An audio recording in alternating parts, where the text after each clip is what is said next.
Salve, salve Brasil! Sejam todos bem-vindos! Está começando mais um O Quinto Set. A cada 15 dias aqui no canal do New Balls Please, uma entrevista especialíssima com alguém que curte tênis, que joga tênis e no caso de hoje joga muito mais tênis, mais que tênis.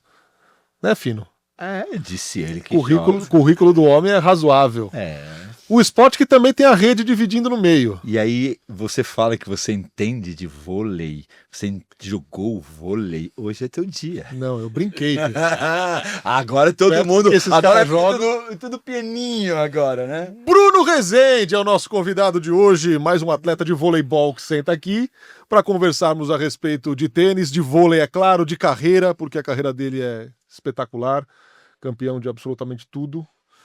Bem-vindo, meu amigo. Obrigado por aceitar o convite. Obrigado nada. Fino. Poxa, eu acompanho muito tênis. De jogar, tô muitos anos parado e bem abaixo, mas, poxa, bater um papo aqui com vocês sobre esporte é sempre um prazer. E ainda mais com duas pessoas que eu acompanho e que são referência, eu acho que, na comunicação, que a gente precisa tanto, né? Que muitas vezes a gente vê muita gente aí falando um monte de asneira, então... A gente fala de vez em quando. Não, tudo bem, faz parte, mas vocês, o 90% de vocês são coisas Faz parte, tá no pacote. interessantes, então eu tô muito feliz de estar aqui. Primeira pergunta sempre é, qual é a sua relação com o tênis? Olha, eu, garoto, eu fiz tênis, né, joguei, na época, eu comecei no Caiçaras, inclusive Alexandre Katz era meu professor, que o filho falou que conhece, e joguei alguns anos, quando eu me mudei para Campinas ainda, cheguei a jogar raquete de ouro que tinha em Campinas, joguei lá no João Soares, na época eu também fiz aula no João Soares, então até os 12 para 13 anos eu joguei badminton também, né, aí eu ficava entre tênis, badminton, o vôlei ficou um pouco afastado durante uma época, acho que eu parei mais ou menos, chegou uma hora meu pai falou também, cara, você faz 500 esportes, se você quiser continuar em algo, eu tinha de 14 para 15, eu acho que é a hora de você decidir. E aí eu fui para onde eu achava que o sangue corria mais, que foi o vôlei, né? Então acabei me aposentando das quadras, né, de tênis, de badminton, né, mais ou menos aquela ideia. Pelo vôlei. Falando de tênis, quais são as lembranças que você tem? O que você lembra? Porque, querendo ou não, você passou a sua vida inteira treinando vôlei, né? Você treinou badminton, treinou tênis. Quais são as lembranças que você tem daquela época? Da minha época, eu lembro bem de um torneio que a gente jogou no clube dos Caiçaras. Eu adorava jogar dupla também. Eu acho que por isso que também eu sempre fui um cara de grupo, né? Ou de coletivo. Então talvez isso, o jogar a dupla, ele me deixava de alguma maneira, sabe, podendo compartilhar algo ali com alguém. Eu lembro que a gente ganhou um torneio no Caiçaras, eu acho que devia ter de 11 para 12 anos, junto com o meu colega na época, o Pedro. E a gente ganha, eu lembro que tá todo mundo assistindo a final, que é torneios, né? De clube, e eu tenho aquela lembrança, uma lembrança muito positiva, né? Uma lembrança feliz de um título numa dupla, então eu acho que essa foi uma grande lembrança, mas assim, o tênis, ele, não só o tênis, como o badminton também, de alguma maneira, o esporte individual é uma luta contra você mesmo, né, então aquela parte mental, então muitas coisas foram essenciais para eu levar para o vôlei depois. O Bruno é um cara que é o atleta na acepção da palavra. É um cara que a vida inteira se dedicou, a gente vai falar do vôlei daqui a pouco, da formação dele, coisa do tipo, mas é um cara que assiste muito esporte, qualquer tipo de modalidade. Isso é muito legal. No tênis, o que te inspira, ou quem te inspira e quem inspirou nos últimos anos? Cara, não tem como não falar o primeiro, porque foi a época que eu tava jogando, inclusive, foi a ascensão do Guga, né, aqueles Roland Garros e tal, a gente parava para assistir, Manchete, né, TV Manchete ainda na época. Então o Guga foi meu primeiro grande ídolo, talvez, do esporte.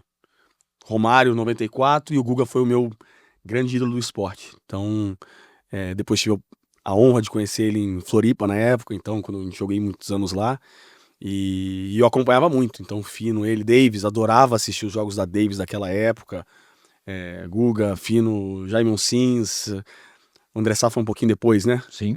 Mas, então, pra mim aquela geração foi principalmente porque eu jogava na época, então eu tinha algo muito próximo ali, mas foi algo que me inspirou, me motivou. O cara conquistou tudo, né? Foi o número 1 do mundo, num esporte que a gente sabe que o quão difícil é chegar lá, né? O que vocês fizeram na época é grandioso. E aí, assim, ao longo dos anos eu fui muito fã do Nadal, li livros de todos eles, né? De todos vocês eu li as biografias e tudo, mas o Nadal, o livro dele, né? Aquele primeiro dele, eu não sei se é exatamente uma biografia ou se ele escreveu com alguém, mas aí mostrando algo que durante o jogo ele não demonstra, né? Sobre a falta de segurança, muitas coisas que eu comecei a enxergar, falei, cara, olha que coisa importante, que eu também me sinto assim muitas vezes. Então, foi alguém que eu consegui, de certa maneira, naquele livro, me inspirar, falar, cara, faz parte, né? Eu era garoto ainda, ele já estava, né? Então, estava começando, em 2008, 2009, talvez, naquela final de Wimbledon, 8, Que ele é do Federer. que ele perde em 2007. Isso. Que acho que é o grande turning point que ele fala na época e tal. Então, eu acho que o Nadal foi um cara que eu me inspirei muito pela luta, pela entrega, né? Eu me via nele. O Federer, cara, não tem como falar, o cara parece sei lá, um lorde jogando, é o escolhido. O Djoko, pô, os caras são fantásticos, né? O Big Three ali, lógico, com os outros vindo por perto, né? Mas não como eles. Mas eu acho que o Nadal, talvez por essa, e pela força, e pela garra, pela competitividade, eu talvez tenha me visto um pouco mais nele ali, Eu vou ter que sabe? introduzir o vôlei exatamente porque você está falando do Nadal, porque o Nadal é tido como dos três o cara mais operário, o cara mais trabalhador. E eu já ouvi você falando que você é esse tipo, que você é o cara que você pode não ter nascido com o maior dos dons, mas você foi o cara mais determinado para trabalhar. Essa, eu acho que talvez tenha sido isso que me inspirou mais, né? Então, não tive, né, o dom das mãos, principalmente, que o levantador, ele, né, precisa ter do Ricardinho, do Maurício, principalmente. O Maurício ontem jogou o jogo das estrelas lá, é brincadeira, o cara tá não sei quantos anos sem jogar e o cara continua e fala, vai, pelo amor de Deus, cara, porra. Eu fico 2 semanas sem treinar, meus primeiros 5 toques, cara, que coisa. A bola sai girando na mão. Aí beleza, depois o cara tá 15 anos, o primeiro toque do cara é bom. É brincadeira, né? Mas é isso. Eu acho que o quanto você consegue impactar e ser importante, apesar, talvez, tinha um técnico meu, inclusive argentino, você deve conhecer, Carlos Weber. Hoje ele é assistente dos Estados Unidos, foi levantador e tal.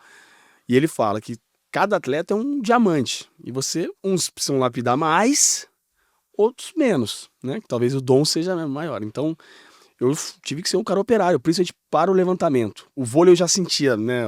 O entender do jogo, por ter nascido dentro de uma quadra, mas me faltava isso, talvez o toque fino mesmo. A manchete sempre foi boa, né? A leitura de jogo, defesa, saque e tal, mas então eu tive que ser muito operário e acho que o Nadal, ele me leva para esse lado. Você falou de alguns grandes nomes, você é um grande nome. Acho que é uma pergunta que muita gente se deve fazer. Como é e o que você aproveita quando você encontra esses gênios? Você é amigo do Medina, você é amigo do Neymar, você é amigo do Guga, você encontrou caras que são de outro nível dentro da sua profissão. Como é essa conversa onde você vai falar, eu não sou gênio? 2 gênios se encontram para conversar. O que você pega deles? Assim, para mim o mais bacana é entender a parte mental de cada um. E cada esporte tem o seu, né, sua nuance, né, digamos, as suas... E aí conversando com o Gabriel, principalmente a gente tem se visto mais agora e tal, que ele tá, né, voltando da lesão. E, cara, como é que foi? Poxa, não vem onda. O que você fica pensando na hora? Como é que funciona? Cara, agora eu tenho que escolher isso. Então, assim, eu gosto de entender um pouco, principalmente o lado mental, porque você sabe bem, eu acredito que seja quase que o diferencial do grande... Jogar bem, todo mundo tem que jogar. Exato.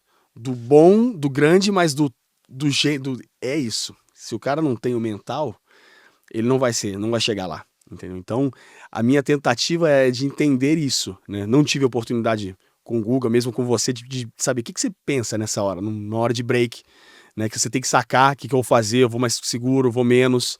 Então, assim, são coisas que eu gosto. No meu caso, eu fico jogando essa capa acima e ia botar uma armadura e falar, pode bater, eu vou defender até. Então, assim, são coisas que eu gosto de tentar, né? E a gente conversa bastante sobre isso, né? E sobre preparação também, sobre, né, os hábitos, né, digamos assim, de treinamento. Então, são coisas que a gente divide e tenta, de alguma maneira, passar um para o outro também, né, das nossas experiências. Então, eu acho que isso é o mais bacana dessa amizade. Lógico, tem o fora, mas a gente conseguir... E das dificuldades, né? De que cada um tem, né? Cada um, poxa, um que é se respirar alto, todo mundo, putz, cara, né? O Neymar não pode fazer absolutamente nada, então o cara é diferente, né? Então cada um tem as suas, mas a gente de alguma maneira poder se apoiar e entender um pouco mais e de certa maneira ajudar, eu acho que isso é o mais bacana nessas amizades que eu pude fazer fora do vôlei. Você vem agora de uma final de Superliga aos 38 anos, depois de encerrado um ciclo olímpico lá em Paris, muita coisa mudando no voleibol. Olhando para frente em relação ao vôlei brasileiro, a gente ficou muito mal acostumado, na verdade, no século XXI, porque de 2000 a 2021 era pódio todo ano. Quer dizer, até agora também, né? O feminino foi ao pódio, né? Tanto o masculino quanto o feminino frequentando pódios. Então, o brasileiro que ama ganhar, ganhou muito tempo. Medalha, títulos mundiais, enfim. Olhando para frente agora, que o Brasil, não sei se é uma impressão errada que eu tenho, já não tem o mesmo protagonismo nas categorias de base que tinha antes. A gente tinha toda hora seleções brasileiras, campeã infanto, campeã juvenil. Hoje já não é mais assim. Olhando para frente, te preocupa? Te dá um certo fio de esperança? O que você pensa a respeito? Assim, a preocupação ela é natural, né? O atleta, ele está preocupado sempre, né? De alguma maneira você precisa sempre melhorar, sempre evoluir e tal. E o que é fato, a gente não pode fugir, é que o grupo de times aumentou, o equilíbrio aumentou, né? Acho que pela tudo, não sei, a facilidade das equipes de encontrar a globalização em geral. Com o basquete. Com o basquete. Vários você tem esportes. Antigamente você não achava que os Estados Unidos, o Dream Team, ia sofrer para ganhar ou perder o Mundial no ano passado, entendeu? Então, assim, hoje em dia, cara, são muitas equipes. E talvez pela mudança de geração, por normal também você sofrer um pouco mais, né? Às vezes você não consegue encontrar certos jogadores que podem fazer diferença numa geração ou outra, você sofrer com certos resultados, tamanho e equilíbrio, né? Eu acho que esse último ciclo foi um ciclo difícil, né? Na verdade foi um ciclo de 3 anos, porque Tóquio foi 2021, mas, cara, se olhar de 2001 a 2021, foi o grande, não erro, a frustração foi a gente não ter feito a final em Tóquio, porque aquele time tinha total condição de ganhar, a gente já ganhou um mês antes a Liga das Nações, então ali foi o nosso...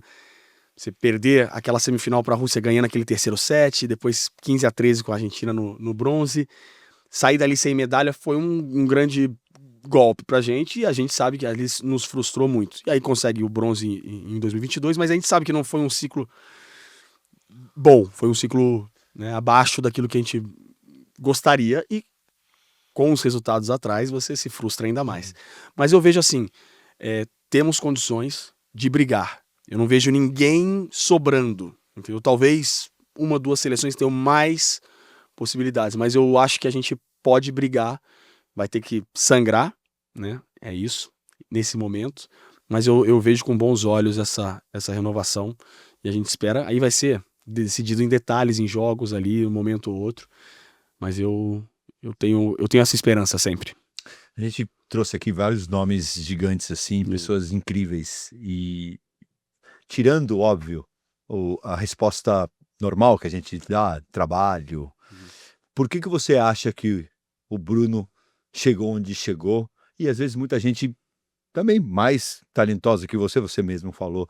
Eu sei do trabalho, mas tem mais alguma coisa que você pode passar para as pessoas, além do eu tenho que trabalhar todo treinar dia, que todo mundo tem? A cabeça, não tem dúvida.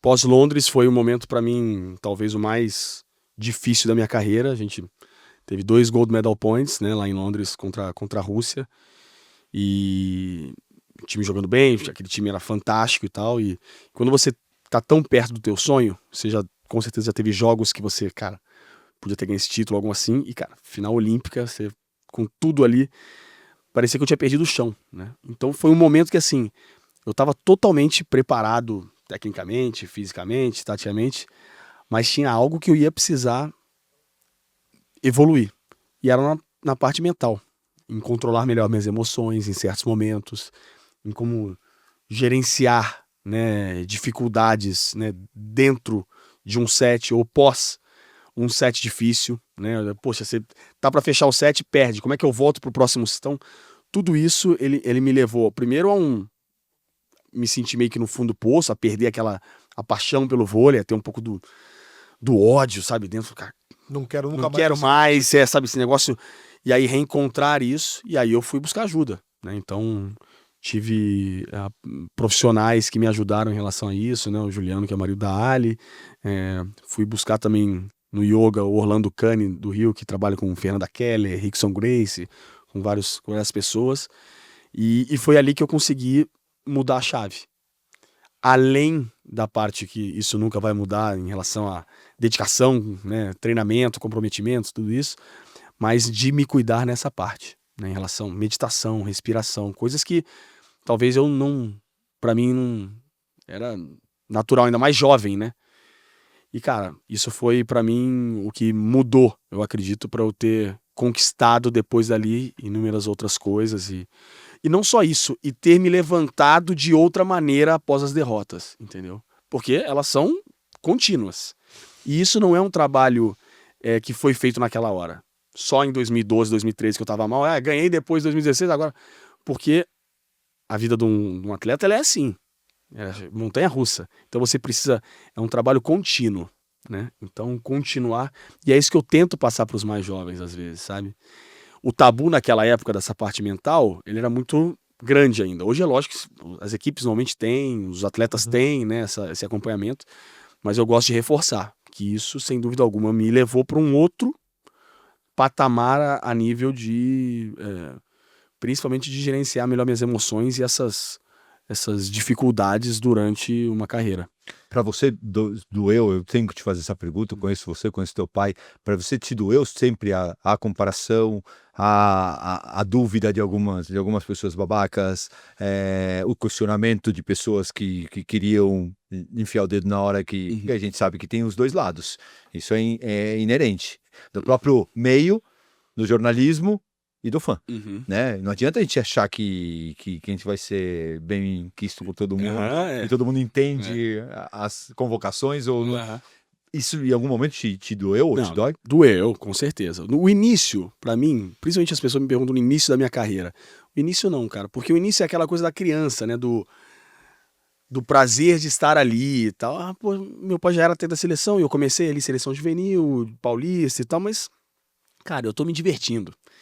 E aí, ao longo que você começa, ganha o primeiro título da Superliga, melhor levantador, a primeira convocação para a seleção de novos, e aí você chega na seleção, aí tudo começa. Aí, ainda mais pós-corte do Ricardinho, aí tudo aquilo, as coisas, né, tomaram um rumo que é lógico que eu não imaginava, né? Então você tá no meio de um furacão e claro que durante anos me incomodou. E muitos...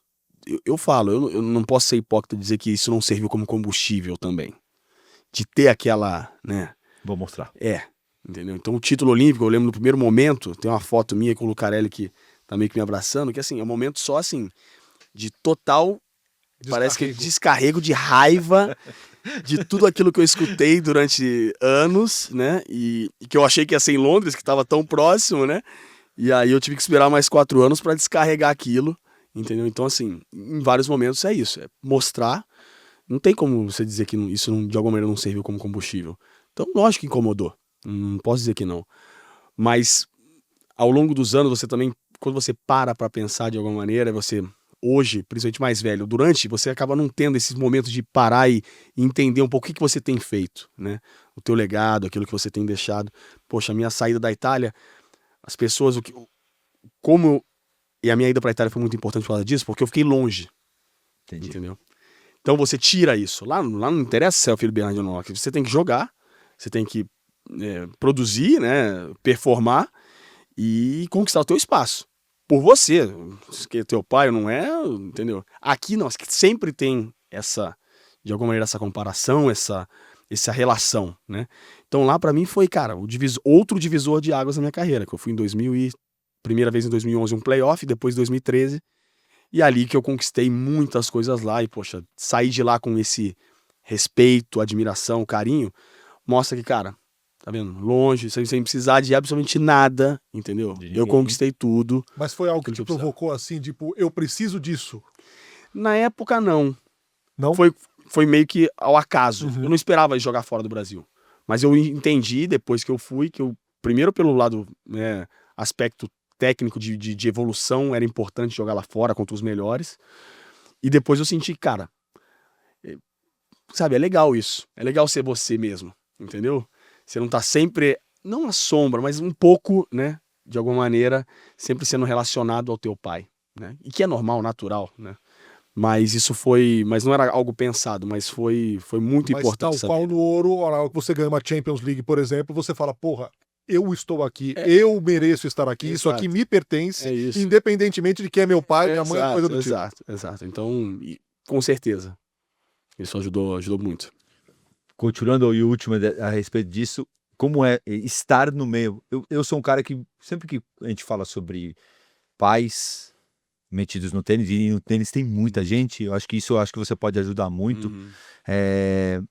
Você vê que pais se metem demais, e muitas vezes nem entendem tanto de tênis, mas são professores de tênis, ou seja, o que for. Como balancear? Esquece o lado Bruno, seleção, pai técnico. Mas assim, no meio onde se fala de vôlei o tempo inteiro, porque é família. Minha mãe também, né? Por isso, quando vai falar com a mãe, vai na casa da mãe, vão falar, vôlei tá ali.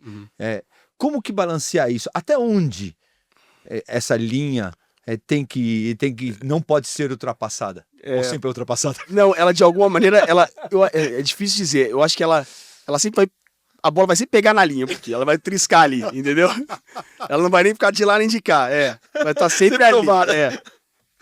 Mas assim, minha mãe sempre, ainda mais entendendo desde que eu cheguei na seleção, então minha mãe sempre foi aquela que, de alguma maneira, tentou deixar as coisas mais leves, né? Então, e ela já sabia, após uma derrota, quando ela me ligava, ela já queria falar, porra, porque o jogo de hoje... Falei, mãe, hoje não. Aí ela não, desculpa. Não, claro, tá tudo certo, tá tudo bem. Então, tipo assim, ela sempre soube ser aquela pessoa de dar o ombro e tal, né? Meu pai, em relação aos clubes, ele nunca foi um cara de... O negócio dele sempre foi, dedicação, né? Acho que isso é o principal, disciplina, ética de treinamento, de tudo. Então, essa foi a principal. Mas é lógico que você, em algum momento, poxa, vai jantar. Pô, e o jogo ontem, como é que foi? Pô, aconteceu isso, aquilo e tal. Se você... É natural, não tem como fugir, né? Isso faz parte da nossa família. Mas, talvez por eles terem passado por isso, eles souberam também... Dá espaço. Dar espaço. Dar espaço principalmente em relação... Cara, você tem a sua comissão técnica, entendeu? Você tem o seu treinador. Poxa, minha mãe... Cara, mas podia ter colocado... Mãe... Eu sei. Liga pra ele. Cada um sabe. E aí eu vi depois, minha irmã, a Luísa, começou a jogar um pouco mais e minha mãe ia aos jogos e tal. E aí minha mãe reclama, poxa, esse técnico da Luísa. Eu falo, mãe, pelo amor de Deus. Primeiro, você não vai falar isso pra Luísa. Você não vai falar com o técnico dela. Inimaginável, isso deve ser muito difícil. Entendeu? É muito difícil. Eu falei, deixa ela. Entendeu? Deixa ela sofrer. Eu como tio quero me meter, imagina como pai. Muito louco. Aí eu falei, cara, deixa eles resolverem, deixa o técnico ver e tal. Mas, mãe, a gente não sabe, entendeu? Não tá no dia a dia, então não é simples. Eu entendo isso. Mas no vôlei tem também os pais que... Todos os esportes têm. Ficam ali no alambrado, ou ficam lá na arquibancada, entendeu? Mas aceitem os treinadores, entendeu? Aceitem que existem pessoas que estão ali no dia a dia vendo, né? E vocês têm que apoiar nesse primeiro momento. Não adianta cobrar demais, cobrar dedicação e tal, mas em relação a isso é apoiar. Eu acho que isso é o principal, né? É o que eu vejo e o que eles fizeram comigo. Eu acho que isso para mim foi muito importante. Se eles tiveram momentos de querer, eu acho que eles souberam lidar e segurar para eles. Mas eu imagino que você já deve ter tido essa conversa com seu pai algumas vezes, assim, a respeito do... Quando conversar, quando não conversar, quando não misturar as coisas entre treinador e atleta desse treinador, que por acaso, entre aspas, é o seu pai.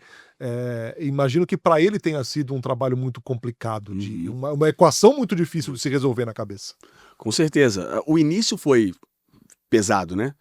Porque... Impossível te encarar como mais um jogador. É difícil e você tem que mostrar para os outros também que, cara, aqui ele vai... Vou dar bronca em um, vou dar bronca em todos. Mas e o mais jovem, sempre os mais jovens acabam sofrendo mais, é natural, né? E é justo que seja, porque você precisa passar por muita coisa.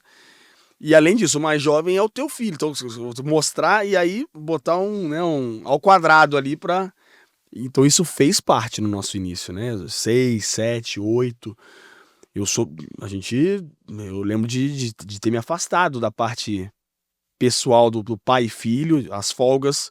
Eu ia pra casa da minha mãe, né? Na época eu ainda não tinha a minha base, então eu ia pra casa da minha mãe, ia viajar pra algum lugar, Que porque difícil.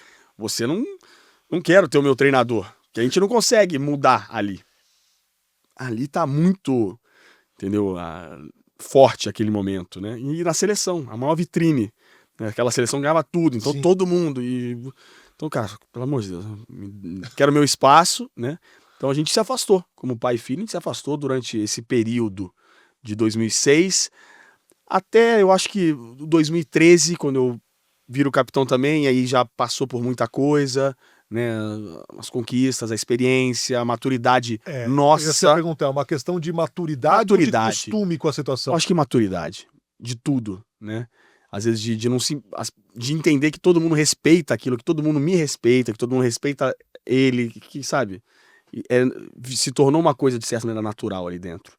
A gente sabe que um atleta, para conquistar, ele precisa do seu espaço, ele precisa querer mais, ele precisa querer mostrar mais, né? A gente tem uma relação com o técnico também, de uma pressão muito grande. Não, ele está olhando o tempo inteiro. E eu me pergunto sempre isso no lado coletivo, como que você consegue, por um lado você tem 2, 3 pessoas que podem estar, mais uma pessoa de reserva, ou várias pessoas ali no meio, querendo entrar na seleção, e cada vez que você treina ali, você vai dar teus 110, 120%. Como conciliar? Eu vou treinar um pouco mais. Esse cara tá querendo mostrar. Quanto que essa balança você consegue lidar entre a relação com as pessoas que estão no teu time, e de repente são reservas ou são titulares? Você já foi reserva, você já foi titular. Eu vou treinar o triplo do que o titular, porque eu vou mostrar pro técnico que eu quero pegar o lugar dele. Aí o cara te olha assim, tá querendo tirar meu lugar? Todo mundo sabe que você quer tirar, mas você tá falando pra ele, vou tirar teu lugar. Como que lida com isso no esporte coletivo? Pra mim isso é uma loucura. Difícil, Cara, eu vou te falar uma... E aí não é também querer... Eu sempre tive uma visão muito coletiva.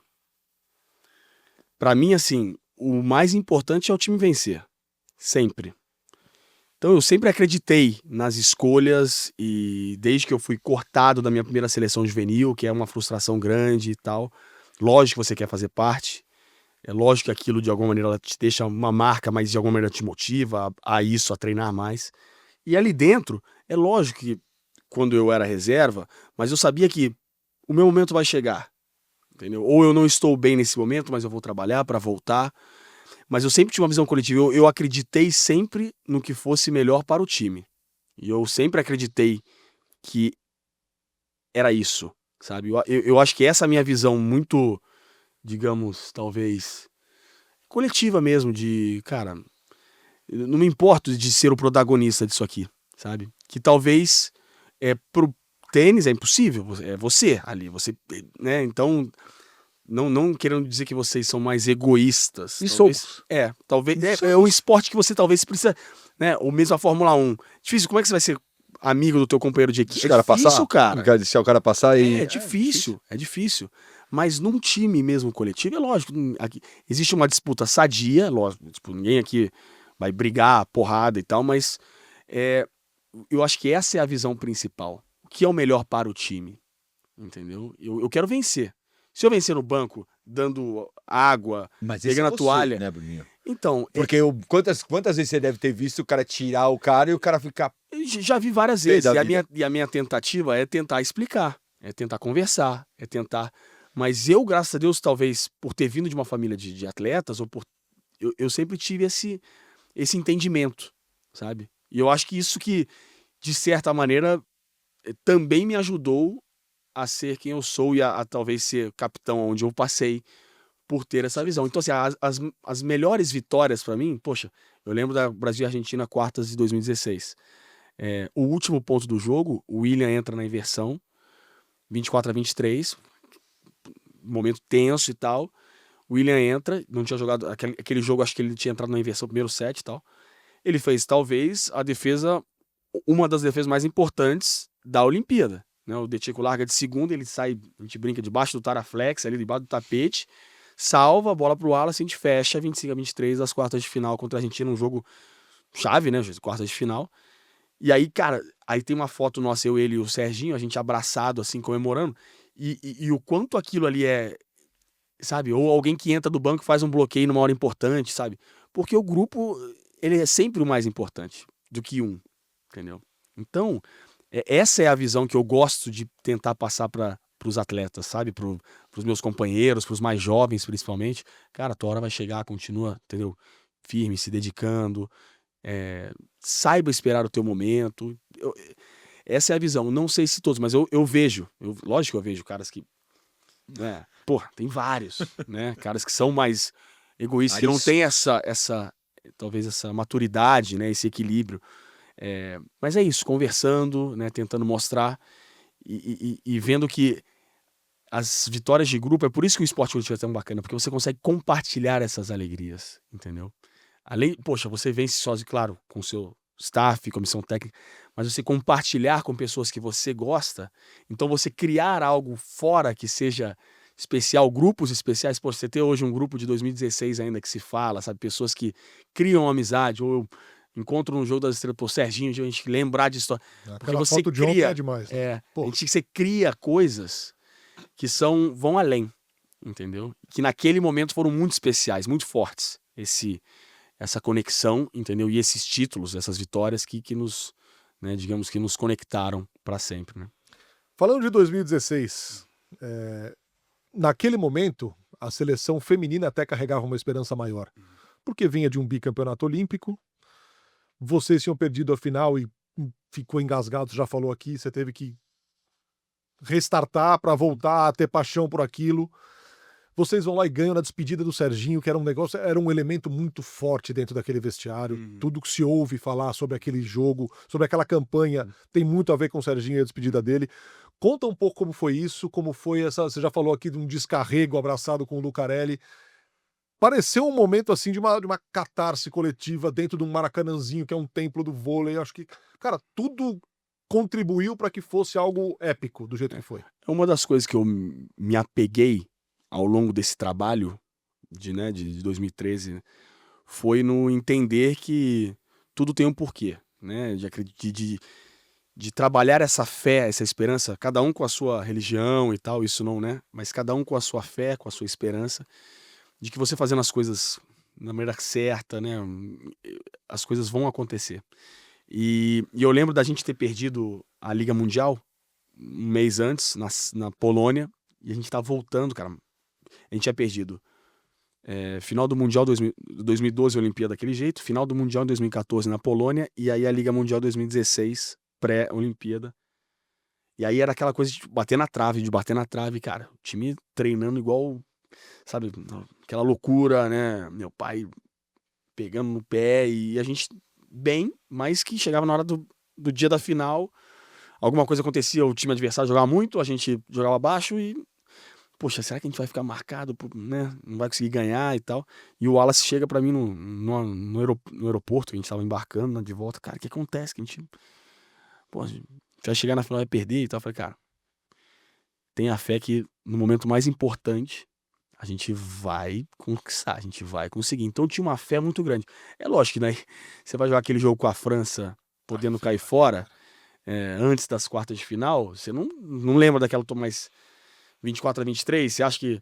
Mas aí eu acho que são certas coisas que vão além, que o esporte, cara, ele tem umas histórias que elas são pra ser escritas. Esse é um jogo que você fala, o Brasil passou aqui, cara, vem coisa aí. Aí vem coisa. Quando a gente ganha aquele jogo, que eu lembro que foi um alívio você ter ganho, porque muitas das nossas vitórias são alívio, né? Por causa da responsabilidade, por causa da pressão, e aquela foi. Eu lembro da gente chegar no vestiário e falar, agora ninguém vai tirar isso da gente, entendeu? Então ali foi muito forte. Ali eu não tinha mais dúvida. Aí um se lesionou e tal. A gente nem olhava, trocou e tal, e vai ganhar do jeito que for. Então acho que aquele jogo também foi, né, divisor de águas daquela Olimpíada, senão você era nono dentro de casa, a maior frustração da história, e você vence uma equipe que vinha de um ótimo ciclo olímpico, tinha ganho a Liga Mundial 2015, uma das favoritas também. Então ali foi e aí é como você disse, né? Aí é algo, eu falo, é maior, vai além, entendeu? Que é essa catástrofe que acontece no Maracanãzinho, naquelas 3 quartas semifinal, né? Argentina, Rússia e a Itália no domingo. Então foi algo que eu considero, assim, além uma história que difícil explicar. É um roteiro difícil de você Roteiro escrever. difícil de escrever. Exatamente. No, o público que vai assistir a gente, tem muita gente do tênis, muita gente do vôlei. Você, o levantador, é meio que o maestro, ou é o maestro que dita a coisa ali. Quanto é teu, decisão tua, que a gente brincava lá fora, né, coisa que o técnico fala, saca aberto, aí você tá ali e fala, beleza, meu técnico tá mandando saca aberto, se não for o Bernardinho que bate em mim depois, eu ponho o saca fechado, né? Eu tinha o Pardal que era bravo pra caramba também, eu entendo. Mas quanto é teu e quanto é de estatístico, A obediência tática. obediência 100%. tática no passado e hoje? Como um levantador, como você lida com isso? Bom, eu vou falar assim, como eu lido, porque eu já escutei outros, né, grandes levantadores e pessoas, jogadores que preferem seguir. Então você vê treinadores que gostam de fazer o levantador seguir aquelas instruções. Então você, ó, agora você vai fazer isso, você vai chamar essa bola com o central para jogar para esse jogador. Ok? Ok. Mas você fazer isso durante todo o jogo, você acaba criando um robô, né? E não um levantador. Porque existem muitas variáveis. O jogo de vôlei, assim, o passe pode sair, o passe não pode sair, o bloqueio adversário pode mudar uma posição. Então, assim, existem coisas que você tem que estar se adaptando. É um jogo muito... que você tem que se adaptar muito rapidamente. E o levantador, é lógico que a gente entra com um plano de jogo, porque existem estatísticas, existem, né, estudos. Então a gente conversa antes, cara, essa é a ideia, vamos começar por aqui, esse é o plano A. Mas durante a partida, muitas vezes, vai do teu feeling. E aí é uma coisa que eu acredito que o levantador ele tenha que ter ainda mais. O jogo não é você. É você fazer o teu time jogar.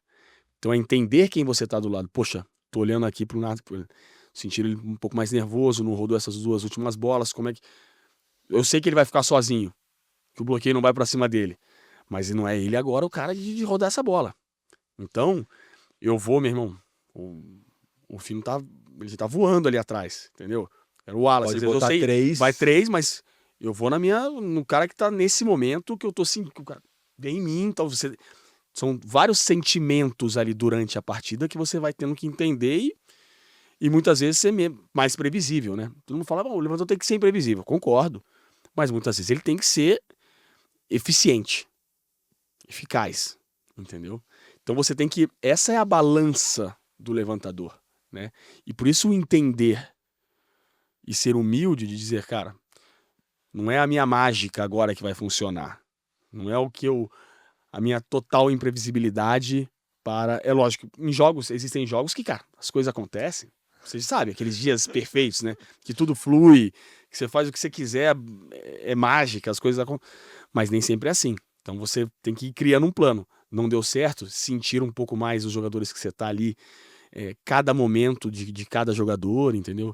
Por isso que o levantador ele tem que ter os pés no chão e dizer que eu tô aqui para fazer os caras jogarem, fazer meu time jogar. Mais do que deixar alguém sem bloqueio, lógico, é lindo e tal. Se eu conseguir deixar todo mundo sem bloqueio, ótimo. E a gente estiver fazendo ponto. Mas se deixar sem bloqueio e o cara não rodar, Não adiantou nada. não adiantou nada. Então essa balança do levantador é que ela tem que estar sempre muito, entendeu? Muito bem ajustada. Me ocorreu uma outra coisa aqui da sua relação com o seu pai /treinador, que me trouxe uma curiosidade. Você seria esse cara, com essa ética de trabalho, com esse espírito de liderança, se você não fosse, por tanto tempo, orientado em casa e depois treinado pelo seu pai? Eu acho que o principal foi orientado em casa. Não acho que... Não sei te dizer, mas acredito que poderia ser um outro cara, né? Mas os valores ali dentro de casa, desde sempre, desde o estudo, entendeu? Lembro de uma história, essa é boa. Meu pai era da época da seleção feminina, eu devia ter uns 8, 9 anos, morava no Rio, e ele viajava aquele Grand Prix que os caras iam, as meninas iam pra Ásia, ficavam 40 dias fora, mas meu pai sempre me ligava, todo dia. né, me ligava e tal. E quando ele viajava, eu morava no Rio, minha mãe já na época estava em Campinas, eu estava jogando em não sei em qual time, Ribeirão Preto, talvez, não lembro. E eu morava no Rio com ele e eu ficava na casa da minha tia com meu primo, da irmã do meu pai e tal, e a gente ficava lá. Meu primo adorava jogar videogame e tal, só que eu tinha os meus esportes que eu fazia. Fazia tênis, fazia vôlei, fazia judô. E eu lembro que meu pai chegou direto numa viagem, eu achei que ele chegava no dia seguinte, alguma coisa. E ele foi direto pro clube ver o meu treino de judô. E eu não tinha ido. Nossa. Tinha ficado em casa justo naquele dia. E eu tinha ficado em casa jogando videogame com o Brisa. Espetáculo. Cara, meu Deus, o esporro que eu tomei aquele dia foi épico. Que espetáculo. Épico.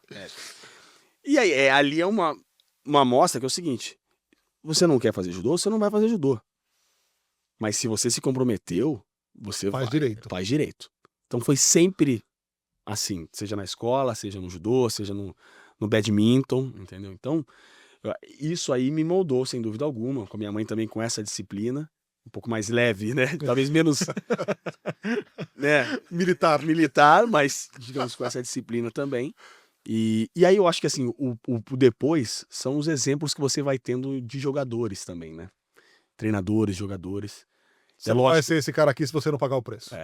Então a minha grande escola, eu falo até hoje, meu primeiro time foi a Unisul, que tinha grandes caras, André Heller, o Marcelinho, o Weber como técnico. Mas quando eu chego na seleção em 2006, que é a minha primeira convocação, eu vi o Giba, o Serginho, 7h30 da manhã, dando peixinho para um lado, peixinho para o outro. Os caras já eram campeões olímpicos, campeões mundiais, campeões... cara, Você não tem escolha. Eu não tenho escolha. Se eu quero um dia estar aqui, que eu quero continuar aqui, eu tenho que fazer no mínimo a mesma coisa que esses caras. Se me falarem, vai bater a cabeça na parede agora, vou. Vai lavar prato, vou também. O que tiver que fazer. Então, esse tipo de entrega, né? Eu acho que aí foi depois disso, foi através dos exemplos que eu, graças a Deus, tive muito positivos dentro de quadra. Tirando isso, a gente entra no momento end do quinto set, e a curiosidade é, com esse aprendizado, com essa orientação, e tendo o seu pai como treinador até hoje, você, sem querer te aposentar, pelo amor de Deus, mas os 39 estão chegando, a carreira está mais perto do fim do que do começo. Tá tudo certo. Você pensa em ser técnico? Ainda não. Sinceramente, não sei se a vida é a mesma, com mais preocupações, né? Porque você tem que lidar com ainda mais coisas. Gestão de grupo. A gestão de grupo, eu acho que eu tenho isso, né? A gente tem que ter, de alguma maneira, um capitão, um levantador, ele é necessário, mas além, né, da gestão do grupo, são outras coisas, né? Você tem que gerenciar também uma comissão técnica, né? Então, são coisas além. Então, assim, é uma vida difícil. E eu acho que um dos grandes ensinamentos que eu tive dele é faça aquilo que você realmente vai fazer 100%, né? Com intensidade, acredita, né? E eu hoje eu não tenho essa crença, entendeu? De que eu vá conseguir me doar 100% para isso, entendeu? Então, quem sabe no futuro, não descarto nada, mas hoje eu não vejo. Se sua empresa gasta mais de R$9.000 por mês na conta de luz, venha para o Mercado Livre de Energia, venha para a Engie. O que você mais se orgulha olhando para a tua carreira? Lógico que os títulos são super legais, mas o que o Bruno, né, que a gente acho que se orgulha de algumas coisas que a gente faz, mesmo antes de parar? Acho que de como eu conquistei isso sendo quem eu sou. Uma pessoa humana, uma pessoa que consegue enxergar a importância de cada um, criando laços, né, e amizades, né, dentro do esporte. Existe amizade dentro do vôlei? Existe. Mesmo dentro da... Existe. Tendo discussões e tal, mas existe. Existe sim. E durante você acaba, né, meio que se perdendo, mas quando vai acabando você vai falar, cara, poxa, vou ligar para aqui. Tem muitas relações realmente muito fortes. E sendo assim, um cara que as pessoas respeitam por isso. Não interessa se eu fui o melhor, se eu fui não sei o quê. Eu não quero essas comparações, não estou aqui para fazer isso. Mas, poxa, um cara que sempre se dedicou ao máximo, que foi um bom companheiro, né? Um bom leal. Essas são as coisas, são as coisas mais importantes para mim. Porque, cara, é chegar onde chegou sem ter que pisar em ninguém, sem ter que, entendeu? e fazendo da melhor forma que eu pude fazer. Entendeu? Errando, claro, tendo meus defeitos, né? Pô, brigando, pedindo desculpas, aceitando os momentos de dificuldade, mas sendo quem eu sou. Nunca, né, criando nada, personagem ou algo do tipo. Acho que isso é o que eu mais me orgulho. Você falou aqui a gente já falou de liderança, de gestão de grupo, só que você falou ali fora, cara, em 15 anos, o jogador que eu era quando eu comecei, hoje não serviria mais, porque o esporte mudou completamente e o esporte muda toda hora. As pessoas mudam também e o trato entre elas muda também. Uhum.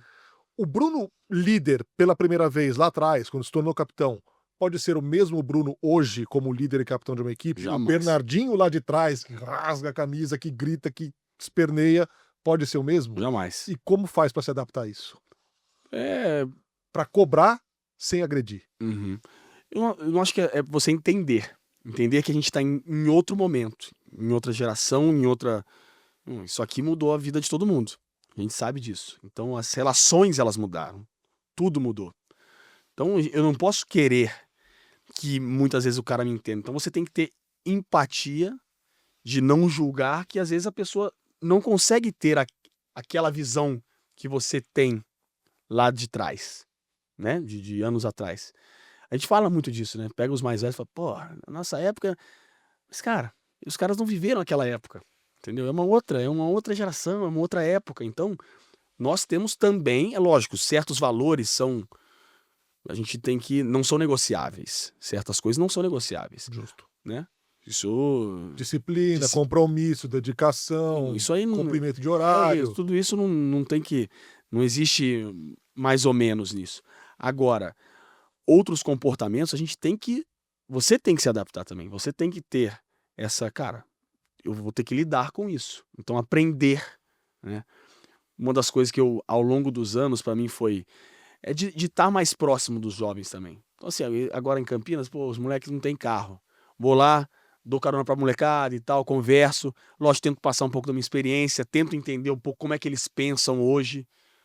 Qual que é o que move esse garoto? O porquê, entendeu? Dele estar ali, poxa, em Campinas, andando pra caramba pra ir pros treinos, sabe? Ganhando, sei lá, R$500 por mês, no início de carreira. O que te move? O que você tá querendo buscar, entendeu?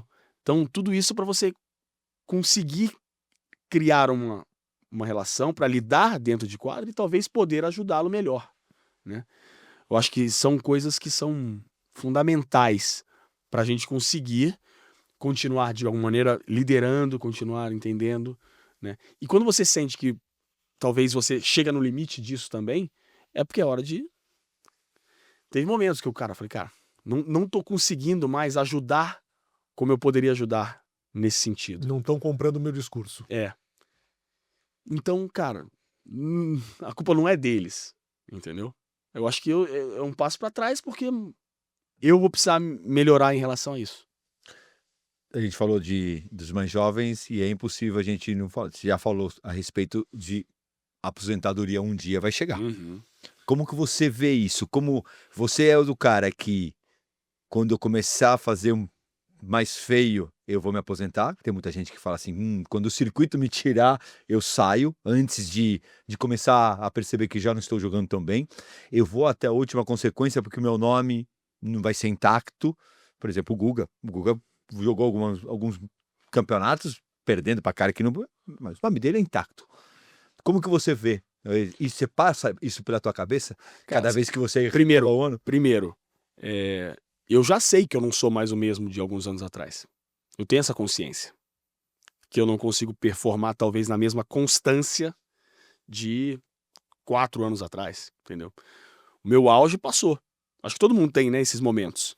Físico? Ele é eu acho que ele é uma mistura de físico com talvez técnico, com mental? Talvez mental, com cognitivo, com um monte de sabe, né, de coisas. Acho que assim, você tem que ir se reinventando para saber o quanto você ainda consegue ser importante, o quanto você ainda consegue, né, digamos, ser uma pessoa, impactar positivamente dentro de um time. Sensacional. Entendeu? Eu acho que isso não é só assim reinventar jogando, tá? Eu não vou conseguir agora com 39 fazer, sei lá, vou saltar mais agora. Agora eu vou treinar pra cá, eu vou saltar uns 20 centímetros a mais. Não consigo me reinventar mais assim, agora não tem como mais, entendeu? Mas eu posso, de outras maneiras, continuar sendo um cara. Então, assim, ter esse cuidado ao liderar para ajudar mais, né? Ou certos treinos que vão, né, me fazer manter um pouco mais um gesto técnico, algo do tipo. Então, são coisas que você tem que lidar com isso. Então, assim, eu já tenho, já é um processo de aceitação, né? Que você já não é mais o mesmo de alguns anos atrás, entendeu? De, poxa, passa pra todo mundo. Eu sinto ver o Djokovic, mas o tempo ele é assim, ele é cruel. Djokovic, cara, os últimos anos, poxa, difícil, né? O cara até Ele acho pode que até ganhar o pode campeonato. até ganhar um Grand Slam, entendeu? Eu acho que Mas ele tenho não será o mesmo mas Djokovic ele do não é o passado. mesmo do As passado. pessoas têm dificuldade em entender. É isso, cara. Não, pessoas ele têm- pode ganhar o Grand Slam, mas ele não vai Mas jogar o posso tênis. botar uma azeitona nessa empada? Pode. Como é que ele conseguiu ser um dos melhores Djokovics que a gente já viu em Paris 2020? Mas aí são coisas que eu acho que vão além do esporte, que era uma coisa que falta. Aí foi mágico. Então, era um objetivo, era um Era- querer, era- era o objetivo da vida dele Uhum. ali. Quando isso passa, e você é um cara que já ganhou absolutamente tudo, Uhum. é normal. Acho que é instintivo. Cara, E pode ser que alguma coisa eu cheguei um dia, no Everest. motive aquele dia. E talvez algo, sei lá, agora em Roland Garros, não sei. Na semana anterior ele sinta alguma coisa, cara. E ele tem essa qualidade ainda. De 2 semanas ali ele poder fazer algo. Mas ele não é o mesmo de antes. O Federer no final não foi. Não. O LeBron ainda continua, poxa, e estamos falando de caras muito longevos, né? Que eu acho que é o mais, digamos assim, é o que eu tiro mais o chapéu para esses caras, pela longevidade em alto nível. Isso no esporte a gente viu muito cara ganhando, né? Estando ali, mas pouco tempo, né? Porque não é simples. A entrega, ela tem que ser... O preço é caro. O preço é caro, entendeu? O preço é caro, a gente sabe disso. Então, eu acho que o principal para mim vai ser entender o quanto eu continuo motivado para buscar isso. Da minha paixão ali dentro, do meu dia a dia. A hora que eu começar a perder isso, assim... Cara, beleza, eu não tô performando cada vez menos, mas talvez eu seja um banco e ainda eu consiga, poxa, entrar numa inversão. Então, eu acho que eu vou ficar até eu ter essa paixão. O quanto eu vou estar jogando ou não já é um processo de, entre aspas, compaixão com você mesmo, né? E tentativa de estar sempre se reinventando de alguma maneira, mas eu acho que é por esse lado. Acho que não tem essa preocupação com o nome, acho que a construção ela é diária e eu acho que ela já tá bem consolidada de alguma maneira. Tô começando a achar que quando eu tiver 100 anos ele vai estar jogando. Porque pra morrer a paixão é impossível. Não, e acho que, É que nem aquelas fotos do Djokovic 2040. de ver essa chama se não, mas eu acho que aí tem um lance físico também, né?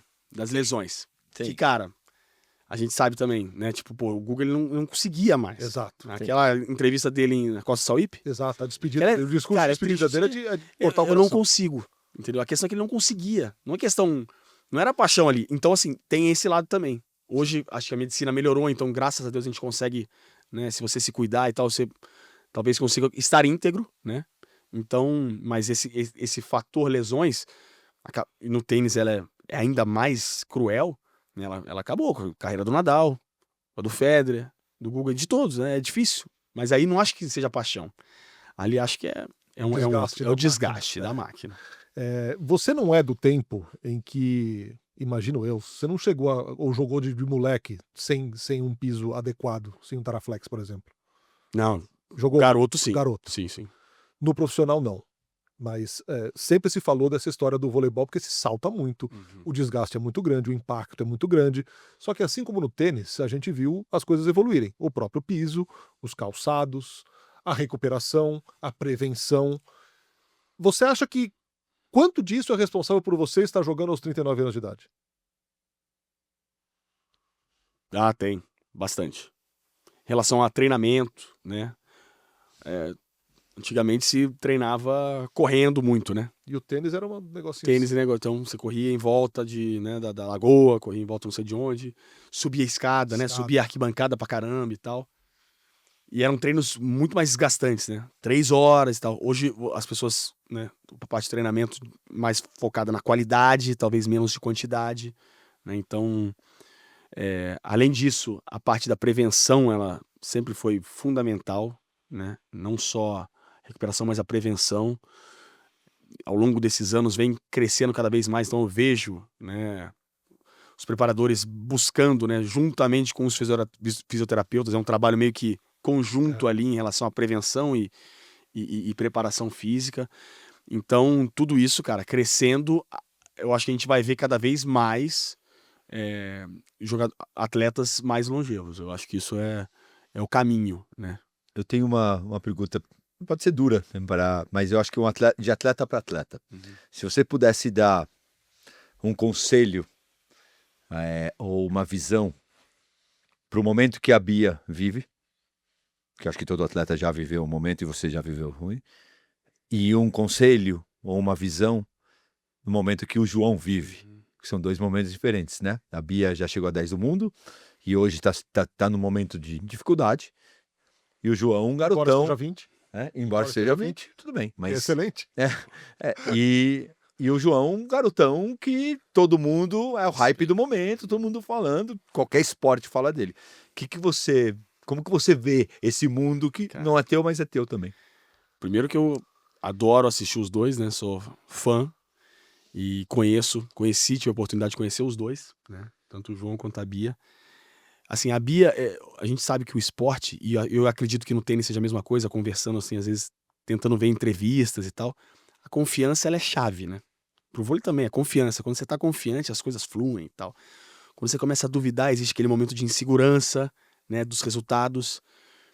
A dificuldade no esporte individual é que você, tipo, não tem ninguém pra, entendeu? Não, ou alguém mesmo do teu lado, te dá a mão, né?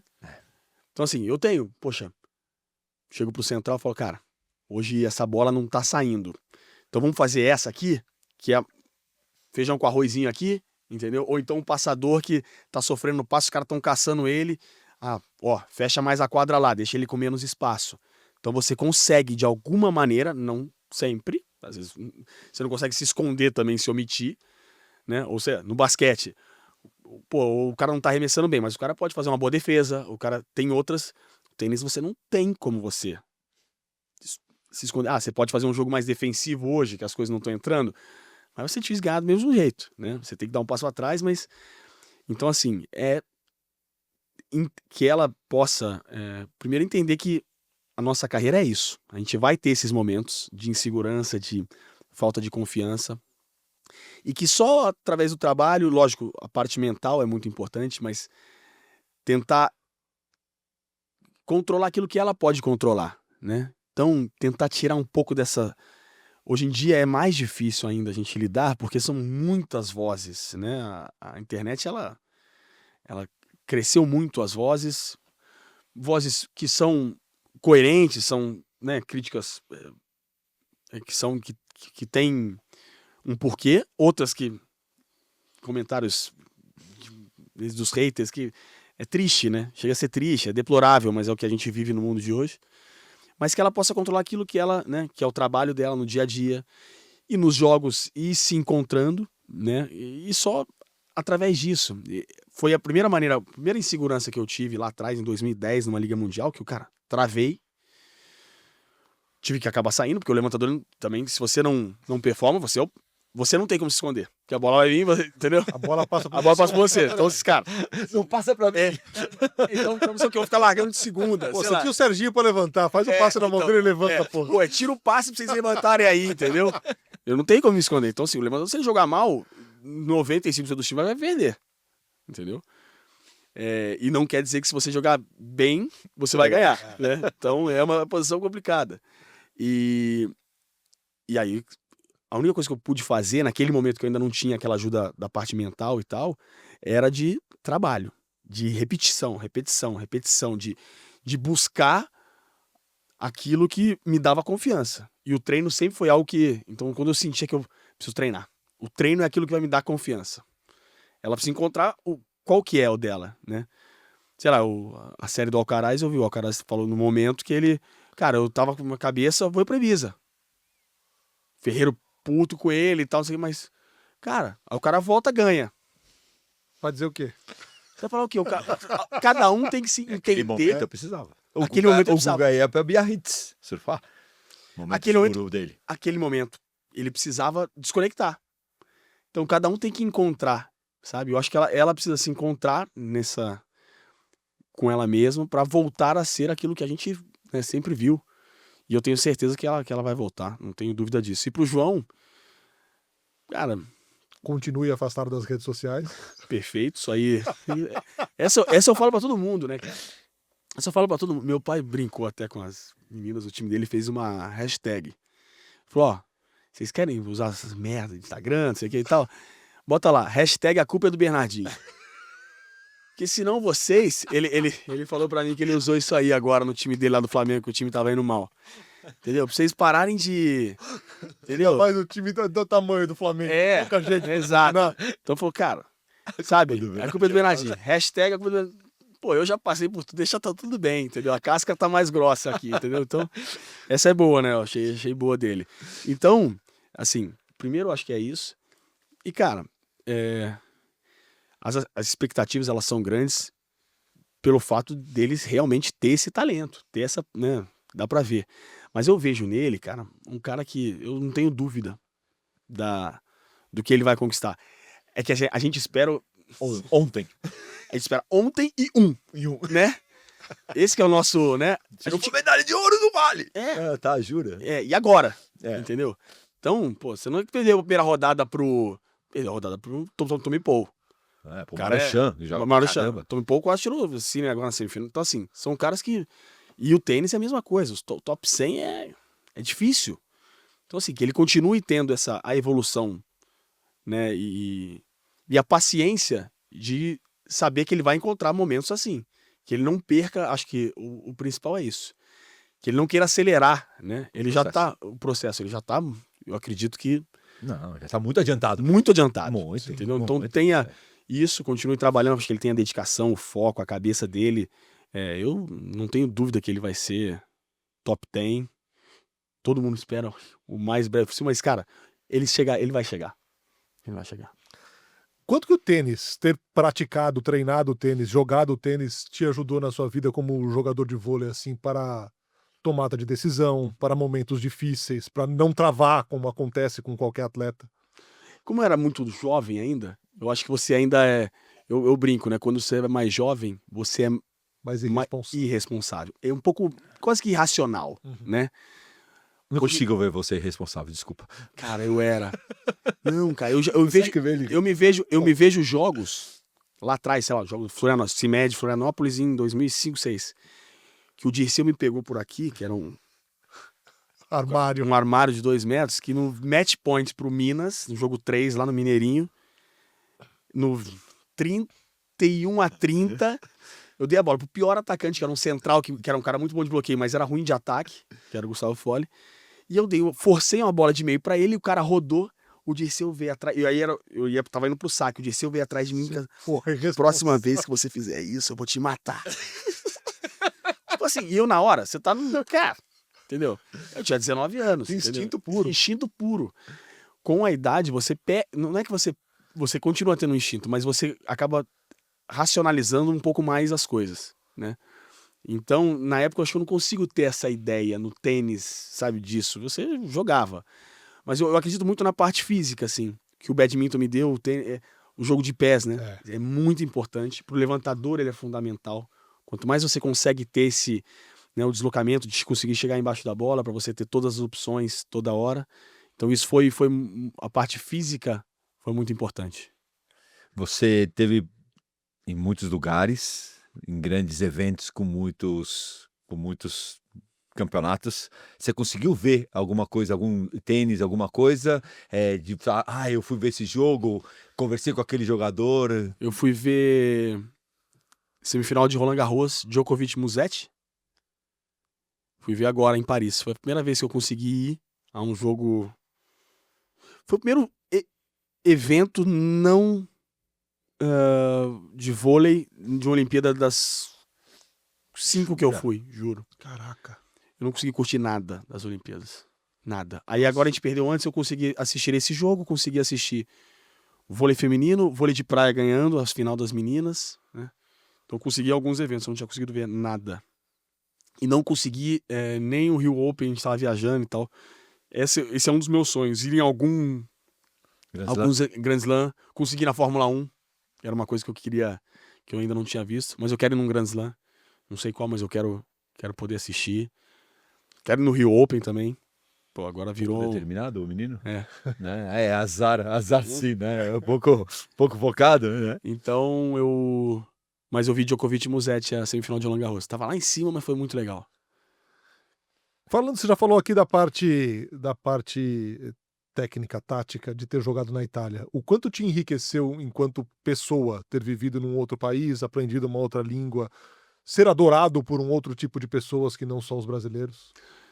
O primeiro, assim, você ter que se virar sozinho, acho que para um atleta ele né, você foi lendo o livro e vendo a tua história, você tem que se virar. Então, isso de alguma maneira ele já te enriquece, porque você, e ainda mais num outro país, né, onde você ainda não domina a língua e tal. Mas eu acredito que o principal é você conseguir entender que é um outro povo, né? Então, certas diferenças que nós temos, né? E conseguir respeitar e ao mesmo tempo trazer para você, de certa maneira, certas coisas que nós aqui no Brasil talvez não temos, certos valores tão, né, fortes ou enraizados assim. Eu acho que isso te enriquece de alguma maneira. Você vai abrindo um pouco a tua visão, né? Quando você fica no mesmo lugar, você acaba... Então, essa possibilidade... E eu, jogando na Itália, foram muitos estrangeiros. Então, são muitas culturas juntas. Então, a gente tinha no vestiário, cara, 6 nacionalidades diferentes. Você tinha um brasileiro, o italiano, o sérvio, o francês, o holandês, o japonês. Então, cara, essa relação, ela te enriquece muito. Você vai conhecendo cada vez mais as pessoas e você vai conseguindo entender, né, de onde eles vêm, quais são, né, as coisas na sociedade deles. Então isso é muito enriquecedor. Eu acho que essa troca essa conexão com pessoas de outras nacionalidades foi algo que me ajudou muito, assim, a ver a vida com uma outra, digamos, mais ampla, né? A gente fala de Big Three. Se você falou um pouco que você, se tivesse que olhar, você era mais pro Nadal. Com certeza. Se você pegasse Djokovic, Nadal e Federer pelo talento, pela obsessão, né, de ganhar tudo como o Djokovic e pela força física e mental que tem o Nadal, quem que você botaria e compararia no Brasil de jogadores de vôlei Legal. com esses 3 caras? Muito bom. Vamos lá. Quem é o Federer? Cara, vou te falar. Eu colocaria o Federer. Existem posições que elas são posições mais... Eu colocaria o Federer. Vou botar quase talvez de mesmas posições. Mas o Federer, ele me lembra muito o Dante. Eu acho que o Dante tinha um talento... Nossa, craque demais. Muito craque. É que talvez as pessoas tenham uma visão que o Federer não trabalhava. Não é isso. Não trabalhava. E o Dante também trabalhava. Mas as coisas fáceis, né? O Dante parecia as coisas fáceis. As coisas mais complicadas ele resolvia. Tipo assim, o Dante era um cara muito craque e que fazia pouca força. Se você não via ele fazendo força. Então eu vejo assim, sabe, uma ideia do Dante. E que foi um top jogador também. Aí eu vou botar o lance da competitividade. Eu acho que o Serginho, ele entra, talvez essa obsessão, essa forma, um pouco dos dois, mas talvez no Djokovic, né? É muito obsessivo, obstinado e... Se ganhou 20, quer ganhar 21, ganhar 25 e não vai parar. Ele tinha essa fome. E aí, eu acho que o Nadal, eu colocaria um pouco do Giba nisso. Também era um cara extremamente guerreiro, né? Outro dia até saiu um corte, pô, o Giba não era técnico. Calma aí, o Giba era muito técnico. Talvez ele não tivesse tanta facilidade quanto o Dante e o Murilo no passe, mas, meu irmão, chegava na hora do vamos ver, ele tirava eu que vou passar agora. Mas calma aí, eu vou passar agora. Ou então a bola é pra mim. Então, assim, é um cara que também tinha essa força mental, essa coragem. Então, eu tentaria colocar dessa maneira Time, hein? no vôlei. Mais ou menos. Bom, caminhamos para a saideira.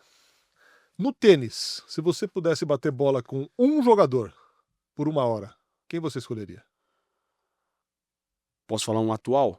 O Você atual, quiser. O atual e... É. Eu acho que eu gostaria do Guga, né? Das antigas. E atual o Alcaraz. Eu gostei muito dessa do documentário dele de agora. Achei muito verdadeiro. É, Cara muito espontâneo. Muito Você carismático. corajoso. Você faria um documentário desse durante a tua carreira? Você não acha Cara, que eu não expôs um sei. pouco? Eu fiquei um pouco pensando nisso. Se talvez uma exposição dos outros... Que- Pá, Na hora no É, auge é legal então, e na... eu tenho um livro na Itália que fizeram, né? A gente tá trazendo pro Brasil. Agora tudo bem, já tô no final. Mas eu já, na Itália, foi há 2 anos atrás que a gente lançou. Eu fiquei meio pensando assim, sabe? Poxa, mas já tô numa fase também que é diferente. Ele foi cedo, né? Começando a carreira. Cedo. Talvez seja...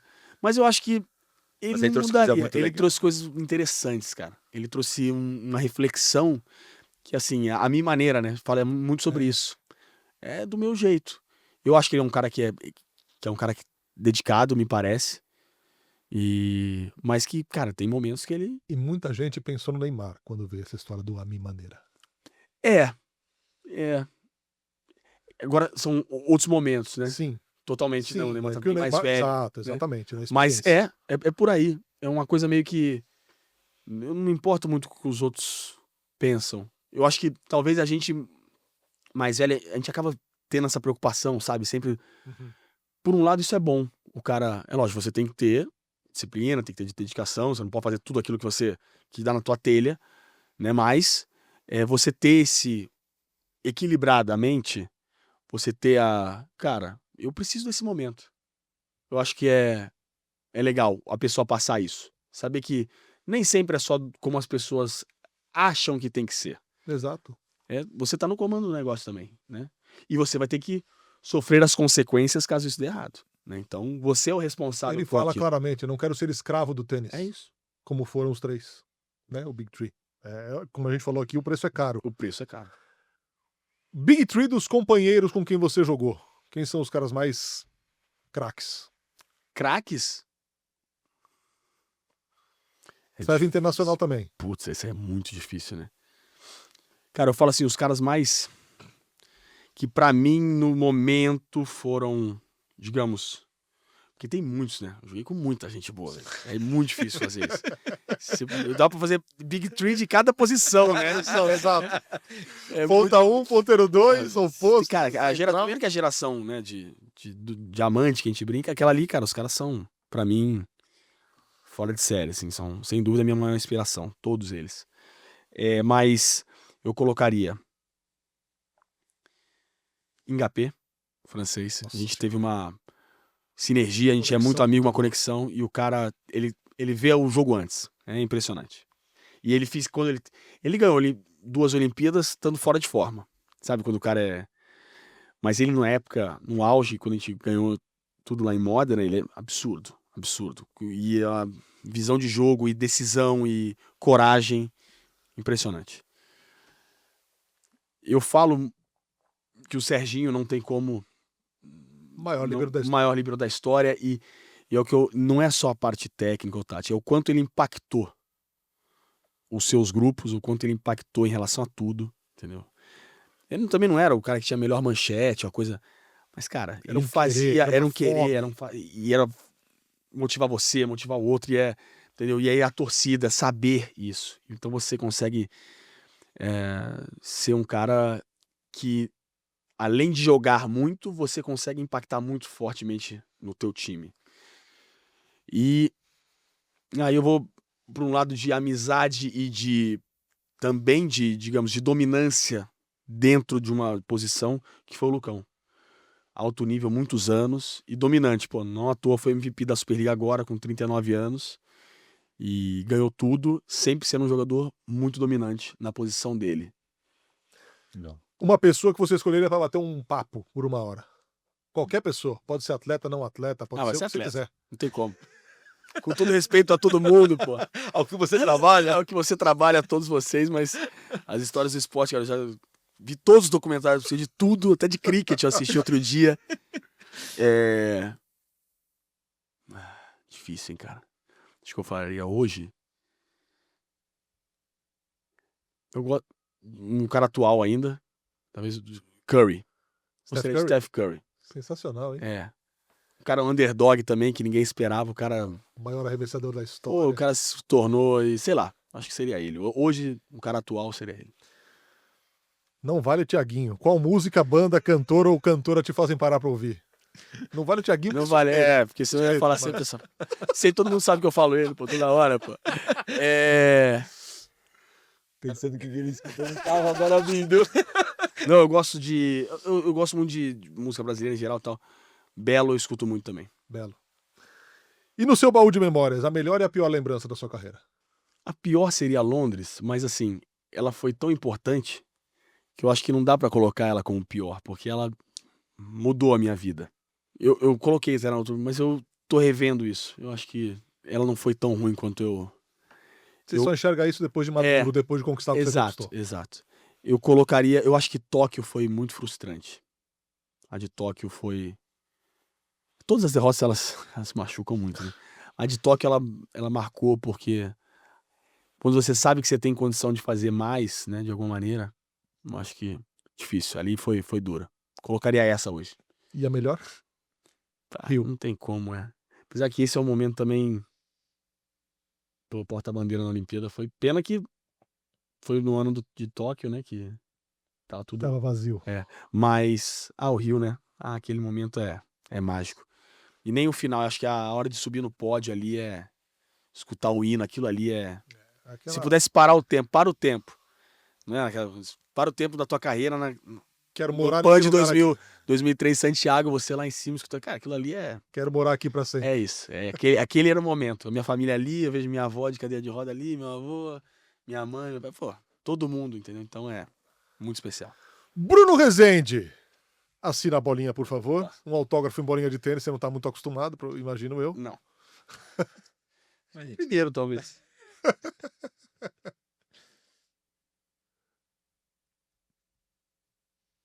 Show. Deposita lá na sexta, junto dos convidados especiais do Quinto Set. Muito obrigado, uma alegria te ouvir, conversar com você, aprender com você e desejo que ainda tenham alguns anos de lembra de levar. Obrigado. Ele disse, mandei uma mensagem agora há pouco, eu li o livro lá e mais um livro que de alguma maneira me inspirou, me tocou de verdade, né? As histórias com teu pai, assim, realmente muito, muito bacana. Tenho falado para muitas pessoas, cara, esse é um livro muito, realmente, o último que me marcou, que me tocou. Então, legal. Parabéns aí por isso, pelo trabalho de vocês aqui. Sucesso. Show de bola. Não, obrigado. E o livro com o pai você poderá escrever também um dia. Tem boas histórias. Temos boas histórias. Senhoras e senhores, Bruno Rezende no Quinto Set. Em 15 dias, mais uma edição do programa de entrevistas aqui no canal do New Balls Please, sempre com um convidado especial, trazendo esse tanto de conteúdo, esse tanto de mensagens legais. Um abraço e até a próxima.